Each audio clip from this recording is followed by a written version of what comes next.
Assalomu alaykum do'stlar. Demak, qarish sayti orqali biz savollarga javob berib, 90 minggacha bo'lgan summani ishlab olishingiz mumkin va telefon raqamingizga tushirib olishingiz mumkin. Buning uchun pastdagi silkalarda ro'yxatga o'tamiz. Qarish sayti opsiyasida va silkada bo'ladi do'stlar.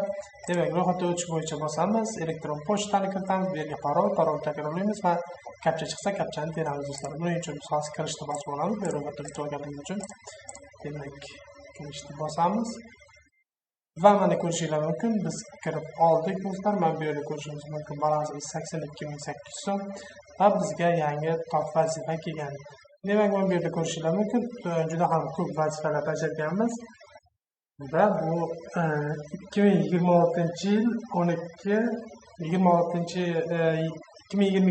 26-dekabrda saytda ro'yxatga o'tgan ekanmiz va sayt hozirgacha to'lab kelmoqda do'stlar. Demak, so'rovda o'tishni bosamiz va bu yerda ma'lumotlarni kiritamiz do'stlar. Davom etishni bosamiz. Turli xil savollar beradi qarish sayti va biz o'sha savollarga javob bergan holatda, demak, o'zbekcha xohlaganlar ruscha, kim ruscha, o'zbekcha yaxshi biladigan bo'lsa, demak, 5-10 daqiqa. Aytingchi, internetdan qanchalik tez foydalanasiz? Har kuni foydalanamiz. Masalan, qaysi kunlar ko'proq internetdan foydalanasiz? Dam olish kunlari ko'proq foydalanamiz. Demak, qaysi kuni vaqtida internetga kirasiz?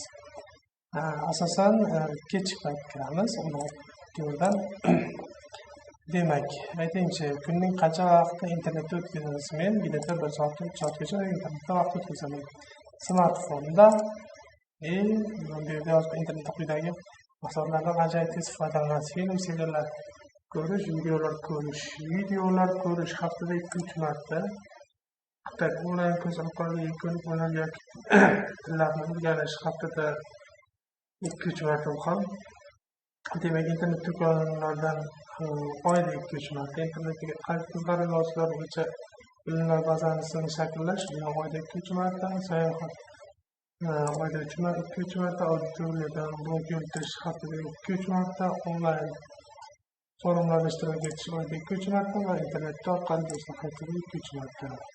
Mamlakat va dunyoda har kuni demak, onlayn o'yinlar o'ynash. Demak, 2-3 marta hamkasblar bilan mijozlar bilan masofaviy hamkorlik qilish, demak, har haftada 2-3 marta bu ham.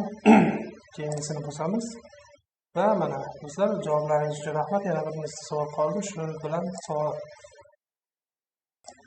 Va mana do'stlar, biz so'rovnomani tugatishga tayyorlanyapmiz. Xo'p. Endi bu nimasi bo'ldi? Mukofotlar, bonuslar, salomatlik, xullas. Xo'p. Va xudo xolasa tugadi do'stlar.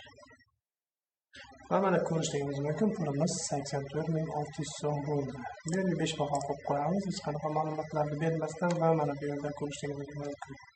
Demak, balans ustiga bosamiz va balansdan pul chiqarib olish uchun do'stlar bizga 90 ming bo'lish kerak. Shundagina biz balansdan pul chiqarib olishimiz mumkin do'stlar.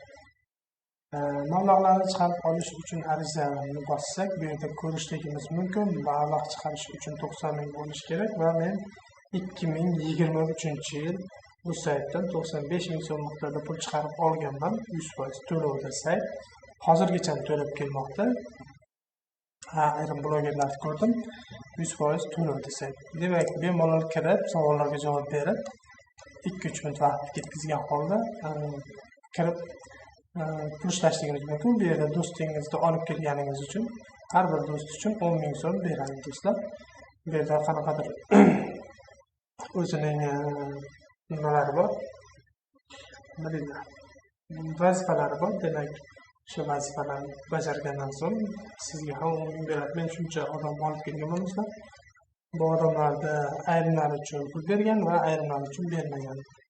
Chunki tepadagi vazifalarni to'liqligicha bajarmagan. Va do'stlar, bizning YouTube kanalimiz mavjud. YouTube kanalimizda demak, Yandex promo kodlar, market uchun, Go uchun va Lavka uchun, bundan tashqari uzun marketlar uchun promo kodlar beriladi. Avvallari kanalda faol ravishda yuritib borardim va pul ishlashga harakat qilardik. Hozirda ozgina to'xtalishlar bo'lgan. Demak, mana do'stlar, ko'rishingiz mumkin, 2 yil oldin chiqargan ekanman qarish sayti haqida. Hammaga omad, hammaga daromad. Demak, bemalol kirib ishlashlar mumkin.